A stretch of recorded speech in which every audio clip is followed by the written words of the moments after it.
Bonjour et bienvenue dans cette nouvelle vidéo de redéballage de boîtes. Aujourd'hui nous allons voir le pack Le Serment Indicible qui est le deuxième pack de la campagne de Carcosa.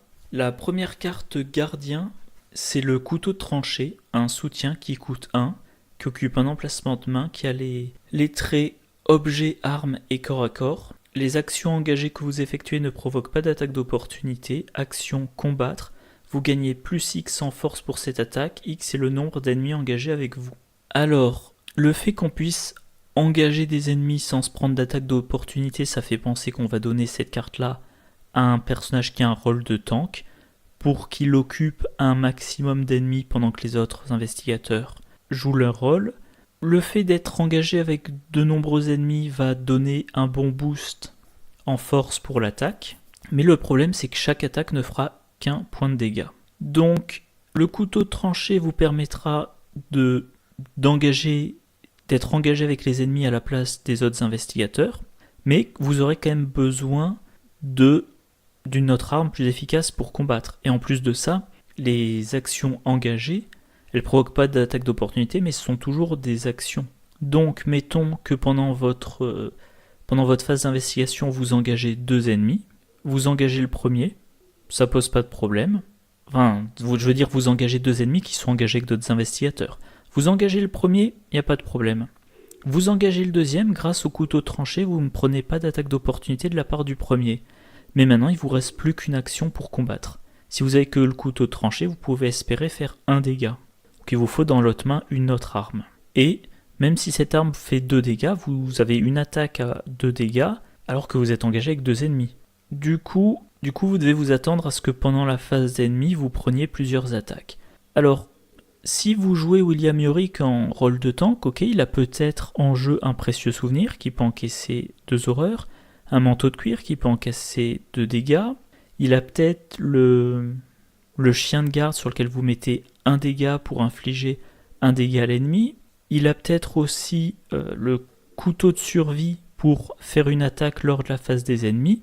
Mais on est quand même toujours dans cette idée, d'accord, vous captez les ennemis, vous les empêchez de s'en prendre à d'autres investigateurs, mais ça ne vous rend quand même pas très efficace pour les tuer. Du coup, oui, pour moi, clairement, c'est une carte pour deck de tank, mais est-ce que c'est une bonne carte pour un tank? Je suis pas convaincu. À la limite, vous utilisez la carte provocation. Voilà, provocation, pour une ressource, ça coûte pas d'action. Vous engagez autant d'ennemis dans votre lieu que vous le souhaitez. Si vous prenez la version de niveau 2, vous piochez en plus une carte pour chaque ennemi engagé de cette façon. Et comme c'est rapide, vous avez une action de plus pour faire les combats. Enfin, une action de plus, pardon. Je veux dire, vous avez toutes vos actions. Imaginons que vous jouez à 4, qu'il y a 3 ennemis dans le lieu engagé avec d'autres investigateurs. Avec le couteau de tranchée, vous faites 3 actions pour les engager et ensuite vous n'avez plus d'action pour combattre. Avec provocation, vous n'utilisez aucune action, vous êtes engagé avec les 3. Si c'est provocation de niveau 2, vous piochez 3 cartes et maintenant vous avez toujours 3 actions pour combattre. Donc le couteau tranché, je ne l'ai jamais utilisé, je ne pense pas l'utiliser de sitôt. Éventuellement, s'il y avait une amélioration, comme il y a eu pour la matraque, il me semble que la matraque de niveau 0 était utilisée, en tout cas était décriée par tout le monde, la matraque de niveau 2 pour le coup a son intérêt. Là, le couteau de tranchée, pour qu'il devienne intéressant, il faudrait quand même qu'il permette de faire 2 dégâts par attaque réussie. Carte suivante, embuscade, c'est un événement de niveau 1 qui coûte 2, qui a le trait tactique. Attachez cette carte à votre lieu. S'il n'y a pas d'investigateur dans le lieu attaché, défaussez embuscade. Forcez, après qu'un ennemi est généré dans le lieu attaché, infligez 2 dégâts à cet ennemi et défaussez embuscade. Alors ça coûte 2, ça va permettre de faire 2 dégâts automatiquement au premier ennemi généré dans le lieu. Donc 2 dégâts automatiquement, c'est bien. Par contre, c'est le premier ennemi, vu que c'est un effet forcé, donc si ça se trouve, il s'agira de rat. Voilà, petite carte rat, paf, 2 dégâts. Où il n'y a plus de rat, mais si ensuite est généré un ennemi plus coriace, vous serez embêté. Et il faut que l'ennemi soit généré, pas qu'il se déplace. Donc ça me semble quand même sacrément conditionnel. Alors je suppose que si dans le groupe, il y a quelqu'un qui joue divination, ouais, un des joueurs joue divination sur le deck de rencontre, voit qu'il y a un ennemi puissant qui va être généré. Et là, il va falloir que le gardien se positionne dans le lieu où est l'investigateur qui piochera l'ennemi, puis joue embuscade. C'est quand même très, très circonstanciel pour moi, beaucoup trop même. Oui, alors là, on remarque, la carte est meilleure quand on connaît le scénario et qu'on met embuscade sur des lieux de génération connus. Vous avancez l'intrigue, il y a marqué générer l'ennemi machin dans tel lieu. Vous le savez, vous allez dans le lieu, vous jouez embuscade et vous ne bougez pas parce que sinon vous défaussez l'embuscade. Mais voilà. Quand on ne connaît pas le scénario ou quand on ne conçoit pas un deck, quand on conçoit des decks de sorte à ce qu'ils soient assez polyvalents, c'est pas très intéressant. Allez, les cartes chercheurs. La première, c'est Maître Charles Ross. C'est un allié qui coûte 2, qui a les traits allié et mécène. Vous avez le droit de dépenser des ressources pour payer le coût des soutiens objets joués par d'autres investigateurs dans votre lieu. Action rapide, inclinez Maître Charles Ross. Réduisez de 1 le coût du prochain soutien objet joué par un investigateur dans votre lieu. 1 point de vie, 2 points de santé mentale. Alors c'est noté dans les critiques et les discussions. L'action rapide, c'est cumulatif. Donc idéalement, soit vous mettez des jetons ressources sur la carte, soit vous utilisez un dé. C'est-à-dire que, mettons que je joue Maître Charles Ross au premier round, je l'incline, je sais que le prochain objet joué par un investigateur dans le lieu coûtera 1 de moins. Round suivant, aucun soutien objet n'a été payé par un investigateur dans le lieu, vous réutilisez Maître Charles Ross. Maintenant c'est une réduction de 2, mais seulement sur le prochain objet. Si pendant 5 tours vous jouez pas d'objet, vous êtes à une réduction de 5. Par contre, si ensuite vous jouez un objet qui coûte 1, vous réinitialisez, vous ne pouvez pas conserver la réduction de 4. Dépenser des ressources pour payer le coût des soutiens objets joués par d'autres investigateurs dans le lieu, évidemment c'est très intéressant pour les investigateurs qui ont beaucoup de ressources. Les investigateurs qui jouent Milan Christopher pour enquêter normalement. Si vous avez, après 1 ou 2 scénarios, vous avez votre chercheur dans son deck, il a Milan Christopher, il a Maître Charles Ross, donc ça demande qu'il a un charisme, et il a aussi éclaireur. Il utilise éclaireur, il entre dans un lieu, ça lui coûte pas d'action. Ensuite il fait 3 enquêtes, si tout se passe bien, les 3 enquêtes sont réussies, il a gagné 3 ressources.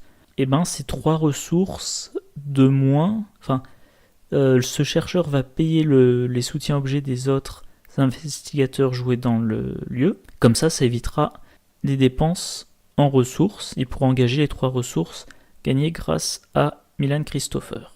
C'est aussi intéressant pour un investigateur qui a une bonne intelligence et qui utilise la carte cambriolage. Avec cambriolage, il gagne des ressources.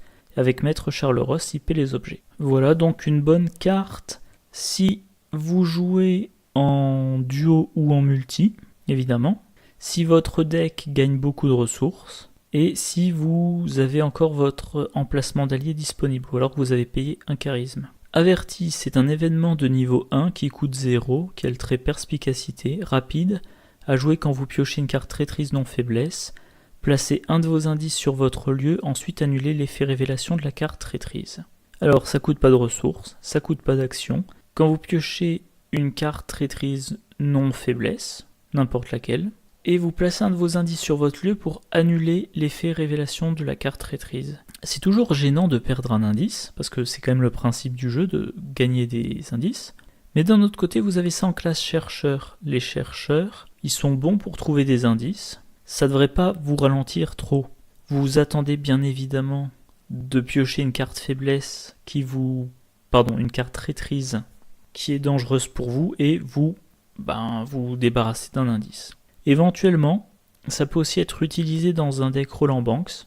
Vous évitez une carte traîtrise qui a un effet pénible, par exemple un gros test de volonté.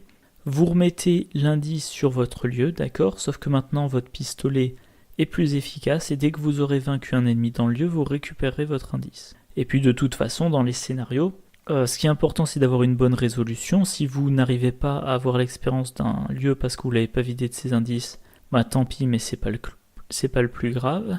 Et il peut arriver qu'il y ait des scénarios avec plus d'indices que nécessaire pour aller jusqu'au bout. Donc, reposer un indice, peut-être que ça aura aucune conséquence. Bon, peut-être ça vous empêchera de gagner 1 ou 2 points d'expérience, mais il est possible aussi que ça n'ait aucune conséquence. Au final, une carte assez intéressante, mais moi que je joue jamais. Dario Elamine, j'en ai déjà parlé dans une vidéo, je crois que c'était la boîte Le Cercle Brisé. C'est un allié qui coûte 4, qui a les traits allié et mécène. Tant que vous avez au moins 10 ressources, vous gagnez plus 1 de volonté, plus 1 d'intelligence. Action, s'il n'y a aucun ennemi dans votre lieu, inclinez Dario Elamine, gagnez de ressources. Alors, je trouve que c'est un excellent allié si vous jouez un deck qui doit avoir beaucoup de fric. Comme c'est maintenant assez facile, je trouve, depuis la sortie de la boîte Le Cercle Brisé. De façon générale, les truands, ils sont bons en récupération de ressources. Certains même encore plus, comme par exemple Jenny Barnes, qui a une ressource de plus chaque tour, ou Preston Fairmont, qui en a 4 de plus, mais qui doit les déplacer de sa carte héritage vers sa réserve personnelle. Donc, avoir 10 ressources avec Dario Elamine, ça demandera un peu de temps, mais c'est faisable. Si vous avez Jenny Barnes, 2 ressources par tour, plus loup solitaire, ça fait 3 ressources par tour. Vous avez également une planque dans la main, et ben vous arriverez assez rapidement aux 10 ressources. Pas non plus dans les 2 premiers tours, mais normalement assez rapidement. Voilà. Alors, ce qu'il y a, c'est que si vous voulez un deck qui gagne plein de ressources, c'est peut-être pour pouvoir les dépenser avec des cartes comme des brouillards. Là, Dario Elamine, il vous incite à conserver les ressources. Donc, ça sera plutôt dans un type de deck où on veut un gros stock de ressources, afin de bénéficier de bonus continus. Dans le cercle brisé, vous avez par exemple Relation influente, qui vous permet de gagner plus 1 à une valeur de compétence d'un test pour chaque groupe de 5 ressources que vous possédez. Donc si vous arrivez à accumuler 10 ressources, Dario Elamine il vous donne plus 1 de volonté, plus 1 d'intelligence, vous utilisez Relation d'influence, donc une fois par tour. Comme vous avez 10 ressources, vous pouvez vous donner plus 2 en compétence, dans la compétence requise. Vous avez aussi l'argent et roi, qui vous permet de faire un test de ressources, et vous prenez comme valeur de base la moitié du nombre de ressources dans la réserve, arrondi à l'inférieur. Du coup, si vous avez accumulé 10 ressources avec l'argent et roi, vous faites des tests avec une compétence de base de 5. Vous avez aussi la compétence astuce qui devient plus intéressante si vous avez au moins 5 ressources, et encore plus si vous avez au moins 10 ressources. Donc là, par exemple, si vous avez Dario Elamine, vous avez 10 ressources. Dario Elamine, il vous donne plus 1 en volonté, plus 1 en intelligence. Quand vous jouez astuce, vous avez une carte compétence qui a 3 icônes d'intelligence et 3 icônes d'agilité. C'est quand même bien balèze. Voilà. Alors Dario Elamine, la volonté, il y a plusieurs investigateurs qui bénéficient volontiers d'un bonus de volonté, comme par exemple Skids O'Toole et Finn Edwards. Et l'intelligence, évidemment, ça sera pour des truands qui font de l'enquête. Donc si vous jouez un truand dans l'idée d'avoir un gros paquet de ressources, pas pour les dépenser mais pour les accumuler, avoir des bonus grâce à votre quantité de ressources, Dario Elamine est un très bon choix. Donc moi, dans l'après-midi, j'ai fait un deck Finn Edwards enquêteur en duo avec Calvin Wright combattant. Et dans le deck de départ, il y a Dario Elamine pour les boosts en intelligence et pour générer des ressources. Il y a les cartes suivantes. Attaque par surprise de niveau 2. C'est un événement qui coûte 2, très tactique. Infligez 2 dégâts à un ennemi dans votre lieu qui n'est pas engagé avec vous. Donc 2 dégâts sans test, et la seule condition c'est que l'ennemi ne doit pas être engagé avec vous. La version de niveau 0, il fallait que l'ennemi soit incliné. Donc la carte de niveau 0 vous obligeait à échapper à votre ennemi. Enfin en tout cas qu'un investigateur échappe à cet ennemi. Là, il suffit qu'il soit pas engagé avec vous, c'est-à-dire engagé avec quelqu'un d'autre, ou incliné, ou pas engagé du tout. Par exemple, ça marche pour un ennemi distant. Donc, 2 dégâts automatiques potentiellement sur un ennemi distant, je trouve ça très bon. Sur la carte, il y a aussi 2 icônes de force, au cas où vous avez juste besoin de booster un test. C'est très bon. C'est très bon. Ensuite, je sais pas dans quel type de deck je le mettrai plus tôt, parce que moi, attaque par surprise de niveau 0, je vois bien ça comme Joker dans un deck de truand qui fait plutôt de l'évasion. Enfin, je dis un deck de truand ou un deck qui accède à des cartes truands, comme un deck Wendy. Vous faites un deck Wendy basé sur un maximum d'évasion, un minimum de combat. Oui, c'est assez pratique. Wendy est engagée avec un ennemi, elle lui échappe, elle joue attaque par surprise de niveau 0, il se prend 2 dégâts, éventuellement ça suffit. Ou alors elle va faire une attaque à l'agilité, bref. Mais là, faire des dégâts à des ennemis pas engagés avec vous, si vous avez un investigateur qui joue l'évasion, vous l'engagez, a priori vous engagez l'ennemi, vous lui échappez, vous sortez du lieu et c'est réglé. Si vous jouez un truand combattant, dépensez 2 ressources, d'abord s'assurer que l'ennemi soit pas engagé avec vous, puis dépenser 2 ressources pour lui faire 2 dégâts sans test, ça me semble beaucoup d'efforts, alors que vous pourriez peut-être faire 2 ou 3 actions de combat à la machette, au Derringer, au cran d'arrêt, etc., etc. Donc, la carte est très bien, mais j'ai du mal à voir dans quel genre de deck je voudrais l'inclure.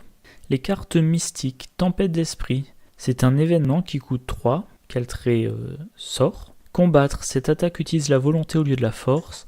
En cas de réussite, cette attaque inflige 2 dégâts à chaque ennemi dans votre lieu, au lieu de ses dégâts normaux. Tout dégât supplémentaire infligé à l'ennemi attaqué. Si un symbole négatif est révélé lors de cette attaque, infligez 1 dégât à chaque investigateur dans votre lieu. C'est une sorte d'attaque de zone. Vous infligez 2 dégâts à chaque ennemi dans votre lieu. Et pour ça, vous avez seulement à réussir un test de volonté, une attaque à la volonté sur un ennemi. Logiquement, vous choisissez l'ennemi qui a la valeur de combat la plus faible. Mettons une valeur de combat de 2. Vous jouez ça avec un mystique qui a 4, 5 ou 6 en volonté. C'est un test assez facile à réussir.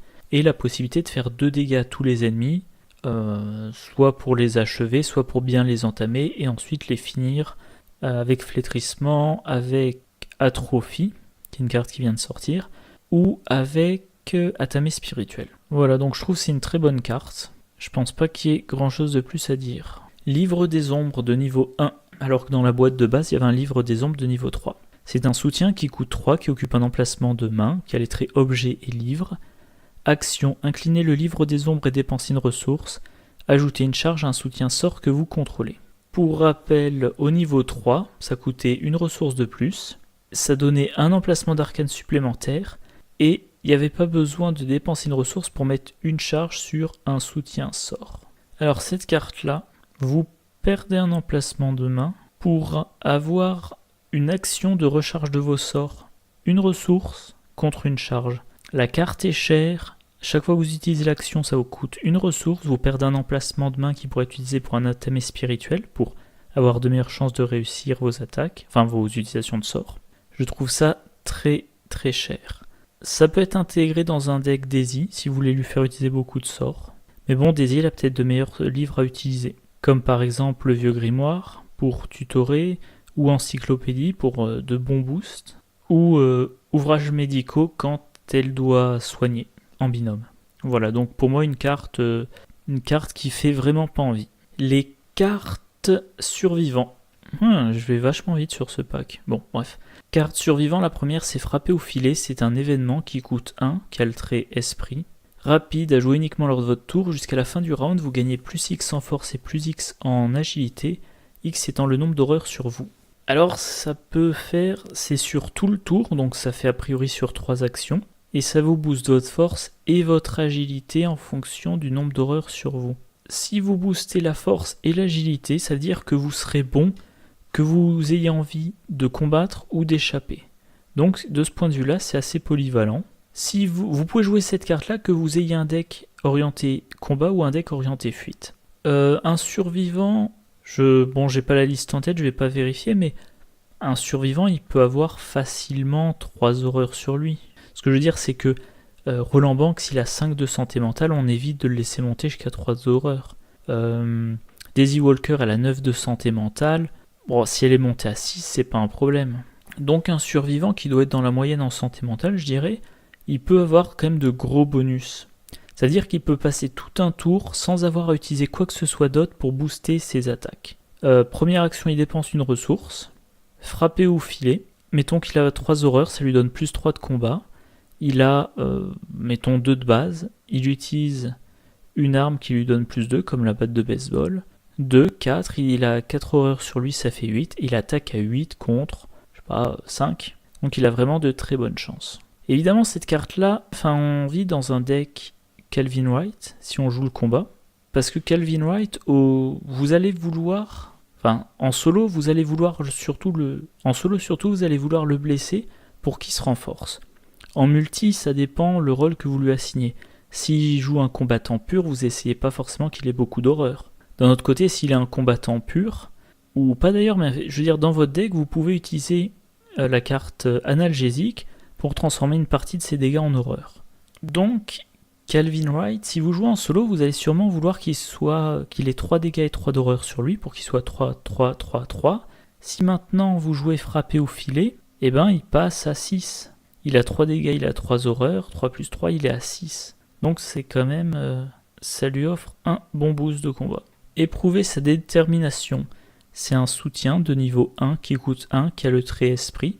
Rapide à jouer quand un investigateur dans votre lieu pioche une carte traîtrise non faiblesse. Annulez l'effet révélation de cette carte. Traîtrise, bannissez, éprouvez sa détermination.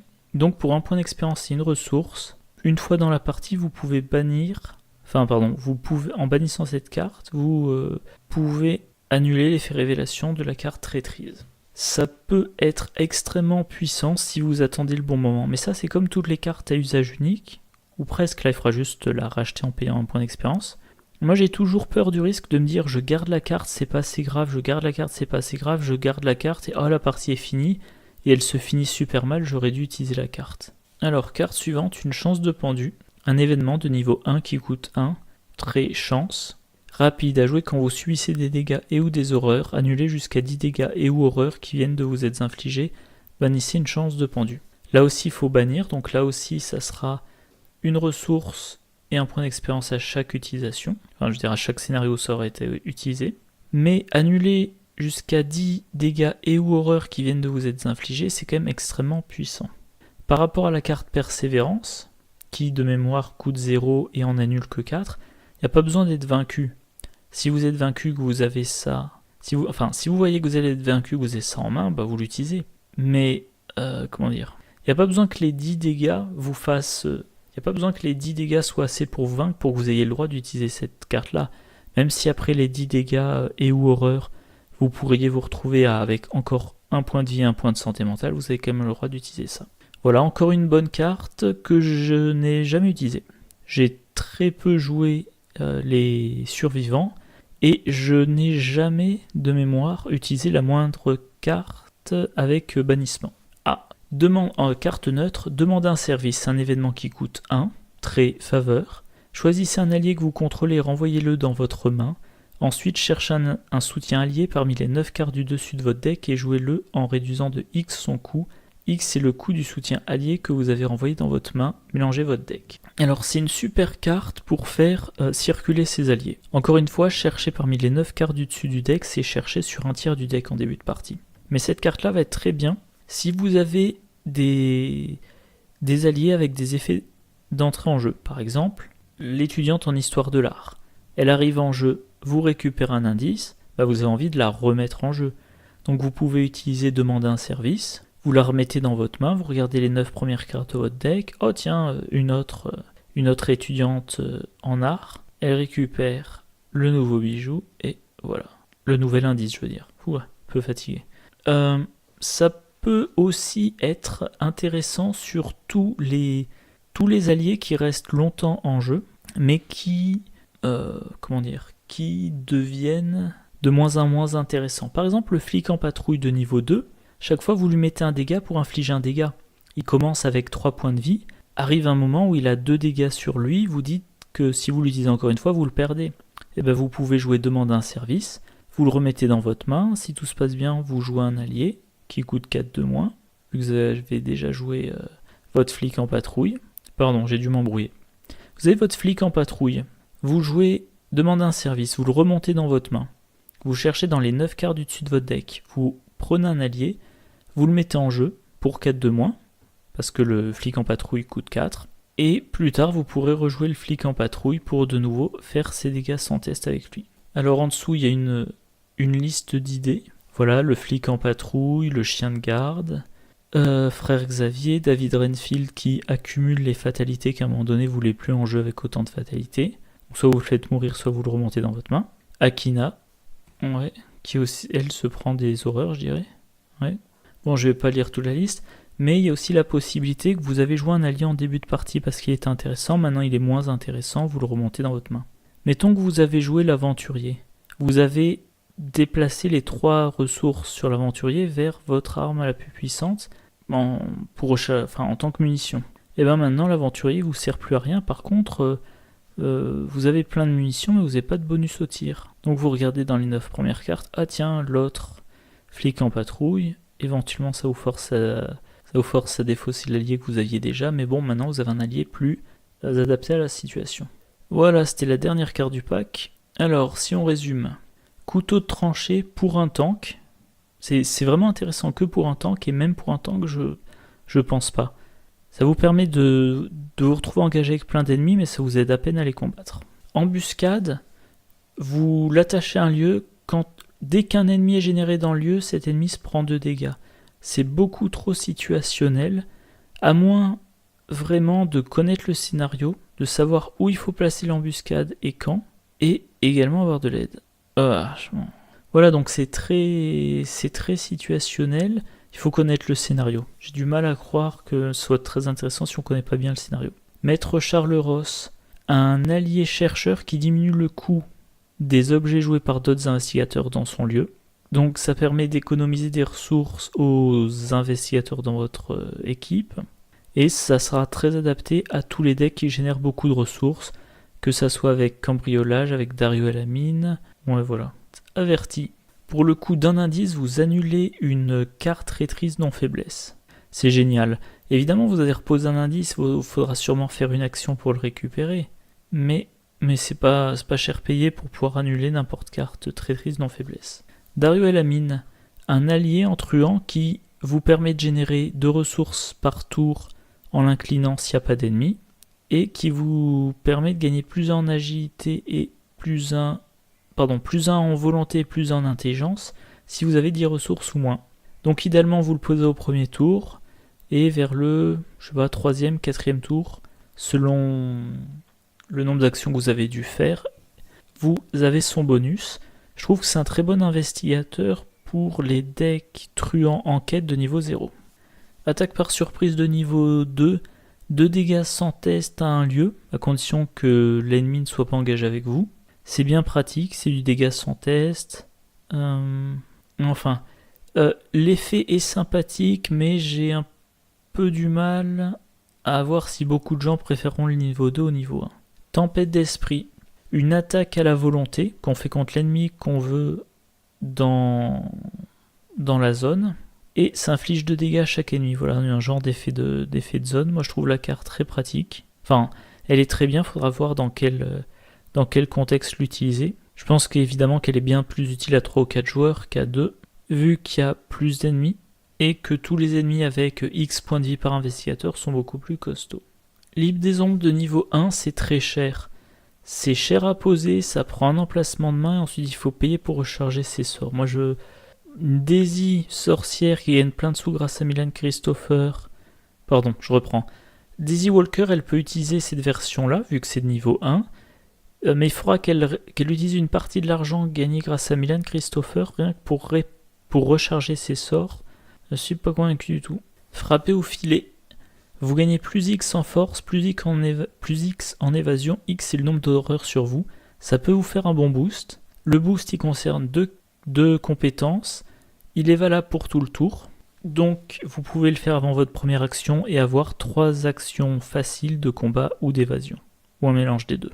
Ça peut être très intéressant dans un deck Calvin Wright solo, vu que a priori il aura beaucoup de dégâts et beaucoup d'horreur sur lui, alors que dans un Calvin duo, si vous le spécialisez sur le combat, il y a moins de chances qu'il ait beaucoup d'horreur sur lui. Vous essaierez surtout de booster ses dégâts pour booster ses capacités physiques, mais en solo, oui, ça devrait quand même vous apporter 2 bons boosts. Éprouver sa détermination, bannir une carte qui coûte 1 point d'expérience pour annuler une carte traîtrise non faiblesse piochée par un investigateur dans votre lieu, c'est très efficace, il faudra bien choisir sa cible, et sur l'ensemble de la campagne, ça vous coûtera peut-être pas mal d'expérience. Mais bon, ça peut faire la différence entre la victoire et la défaite lors d'une partie. Une chance de pendu. Pareil, ça coûte 1 d'XP, il faut le bannir pour l'utiliser. Quand vous subissez des dégâts et ou des horreurs, vous pouvez en annuler jusqu'à 10. C'est très efficace, c'est rapide, ça c'est aussi très bien, donc ça vous permet en fait de continuer le combat plus longtemps. Imaginons que vous avez un investigateur qui est bien blessé, arrive l'ennemi final du scénario, s'il vous reste qu'un point de vie et qu'un point de santé mentale et que l'ennemi il en inflige 3 de chaque, la plupart du temps vous voudrez fuir pour éviter le trauma physique à l'issue du scénario. Là avec une chance de pendu vous dites si je me prends ces 3 dégâts et ces 3 horreurs, je joue une chance de pendu, c'est pas gênant. Bon par contre si il m'arrive la même chose une deuxième fois, là ça sera la défaite. Mais voilà, oui, donc ça permet un peu de prendre des risques jusqu'à la fin en sachant qu'on a cette voie de secours là. Et demander un service pour une ressource seulement, on prend un allié qu'on contrôle, on le renvoie dans sa main, et ensuite on le remplace par un soutien allié qui était parmi les 9 cartes du dessus du deck, en diminuant son coût du coût de la carte qu'on a remontée dans sa main. Je trouve ça génial pour tous les decks qui utilisent des alliés avec soit un effet d'entrée en jeu, soit qui s'affaiblissent au fil du temps parce qu'on est obligé de leur mettre des dégâts ou des horreurs dessus, soit qui ont un effet d'arrivée en jeu, ou alors certains qui sont utiles à un moment très restreint et ensuite quasiment plus. Par exemple, l'aventurier, une fois qu'il a distribué ses balles, il a beaucoup moins d'intérêt. Voilà, sa dernière carte du pack. Donc parmi toutes ces cartes là, moi j'aime bien Maître Charles Ross que j'utilise en combinaison avec Cambriolage. J'aime beaucoup Dario Elamine, même si je trouve qu'il n'est pas très facile à utiliser. Et voilà, frapper au filet pour un deck Calvin White, j'avais bien aimé quand j'avais joué ça. Demander un service, oui, que je mettrai dans mon prochain deck mystique qui utilise David Renfield par exemple, ou dans mon prochain deck Léo Anderson. Voilà, c'est tout pour cette vidéo. Allez, je vous dis bonne journée et à la prochaine. Au revoir.